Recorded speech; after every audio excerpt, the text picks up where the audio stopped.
All right, man. As we all know, the Lakers lost, and they pretty much blew up everybody's bracket, not just mine. So I feel a little bit better. Now, I'm seeing some people say some crazy stuff, and I took a break from Twitter for at least yesterday and today just to kind of watch how people talk, and it's just crazy, bro. Like, LeBron's legacy is at stake. Now this put a dent in it. He shouldn't even be in the conversation with Jordan. Last year's ring was a fluke. Just craziness, in my opinion. Now, I'm not going to waste too much time, so let's just dive into why the 2020 NBA champion Lakers, why they lost prematurely. You guys got to understand, just like in video games growing up, we never played with Utah. Even as great as Karl Malone and John Stockton was, we would have never picked those guys in video games. Never. Or the number 1 seed, the Utah Jazz, and they're on their way to the second round. It is the first round series that LeBron James has lost in his career. Last year, the 2020 NBA champion Lakers actually won in October, and we know why. Now, as we all know, this is normally when the season is about to start, so consequently this resulted in the Lakers and the Heat getting way less rest time than any average champion. This may sound like an exaggerated excuse, but it does hold some weight.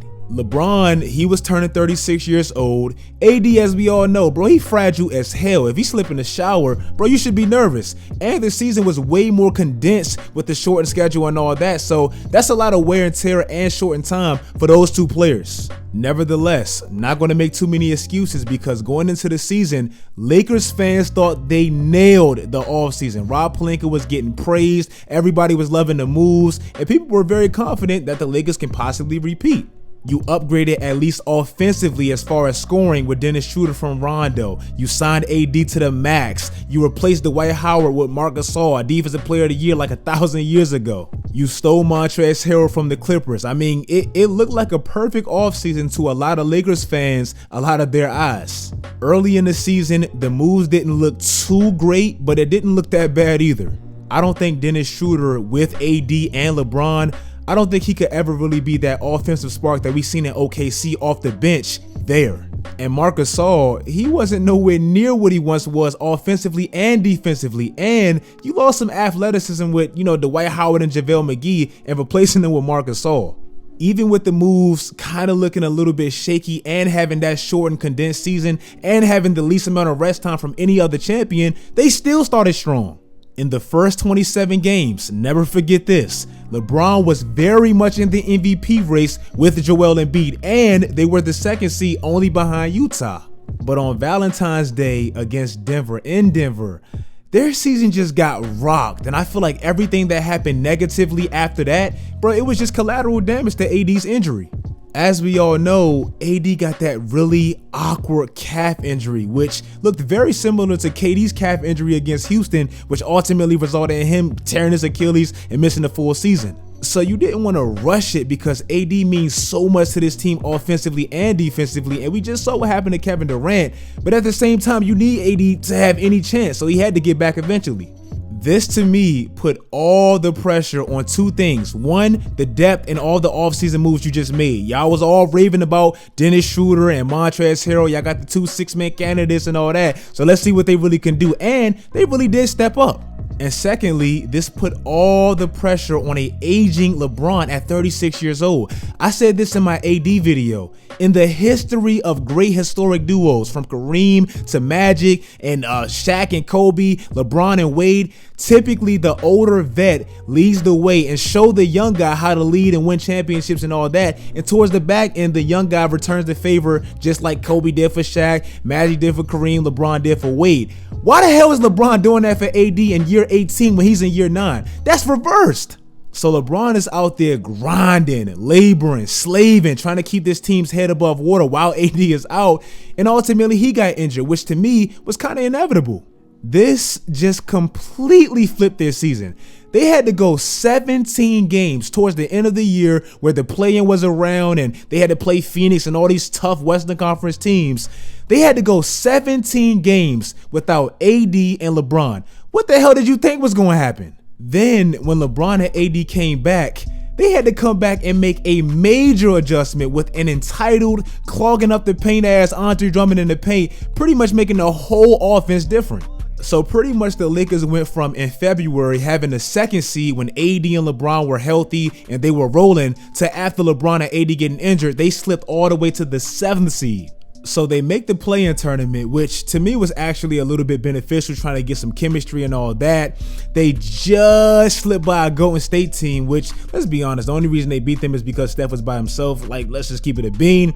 And then they draw a matchup against Phoenix, a 2nd-seeded Phoenix team with arguably 2 MVP candidates. So pretty much LeBron and AD to some extent, they limped their way back into a rotation with Andre Drummond, and they really didn't have no chemistry with that dude yet. And Andre Drummond, he did his job. Like, he rebounded. That's pretty much what you signed him for, and he did that.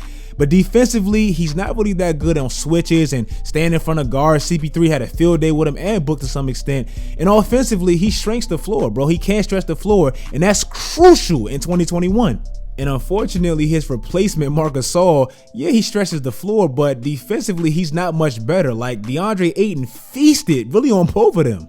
Then AD gets hurt in the playoffs, which he was already battling back from a calf injury, and this time it was a knee injury, and he gets a growing injury. It's like his legs are just done. He gets injured, and last but not least, LeBron is just not the same. Like, he looks like he's aging. I don't care what anyone says. Even LeBron, when he was dominating, you can tell he's aging, and that's okay. Bron sexuals are so weird. Like, if you say LeBron is aging or he's not quite the same, they get mad. Bro, he's not going to be around forever. He's not. This is how I know LeBron is aging. This season and last season, LeBron averaged the least amount of free throw attempts in his career. Both seasons, he's averaged the least amount of free throw attempts. While doing that, he's averaged the most amount of three-point attempts and the least amount of two-point attempts. What does that mean? He's attacking the basket a lot less and playing a lot more on the perimeter. The same thing Michael Jordan did, Kobe did, all the wings, the great wings, exactly what they did when they started to age. Before this playoff series against the Suns, and I want y'all to really listen up to this one, like y'all have to hear this. Before this series, LeBron has never shot more three-point attempts than he has free throws in a series, ever. Typically, it's a significant gap with free throws to three-point attempts. This year, he doubled it. He doubled his free throw attempts with three-pointers. That, either it's age or injury. I think it's a little bit of both. And I love LeBron, but he's human. He's about to be 37 in December. It's a little bit of both, in my opinion. Also, this team is a terrible, and I mean an absolute terrible, three-point shooting team in 2021, which just doesn't mix well. Even when they was trying to come back against Phoenix in the fourth quarter and make that last little spurt and that last little run, they was trading twos and fouls and all this for threes. Like, it just doesn't mix. Like, mathematically, it doesn't work. Their season, it was completely derailed by injuries, and it threw everything off. No, it doesn't hurt LeBron's bro, LeBron is the only player that's going to have his career, his 18th, 19th, 20th season actually count against his legacy. Bro, do y'all know Tim Duncan? Tim Duncan in his 17th season, he won an NBA championship just like LeBron. He didn't dominate like LeBron, but he won a championship. In the following season, his 18th season, he lost in the first round, just like LeBron. Is Tim Duncan going to have that against his resume? Hell no. LeBron standards are ridiculous, bro. And I understand Lakers fans and LeBron fans, that mix, that combo is like disgusting. They annoy me, and they kind of make me, that's the reason why I'm rooting for the Nets, because the Lakers fans are just irritating, bro. They just irritating in my opinion. But it doesn't hurt his resume. And to be honest, I feel like him losing in the first round, it helps his career, because now next year, say they would have got to the Western Conference Finals and lost to the Clippers, or God forbid the finals and lost to the Nets. One, that would have been a loss on his finals, and two, that's less rest time for next season. If you guys like the video, like I said, this to me is everything that went wrong with the Lakers season. Hopefully they need a third guy. You know what I'm saying? Like, they're just not winning with this big ass lineup that can't shoot threes and relying on AD's health and LeBron not aging. He ain't gonna be around forever, but you're gonna have to eventually start putting him on cruise control and surrounding him with adequate pieces that can really carry him. That's how it's supposed to be. Like I said, like the video, follow all my social media sites, do all that great stuff, guys. And until next time, as always, stay tuned.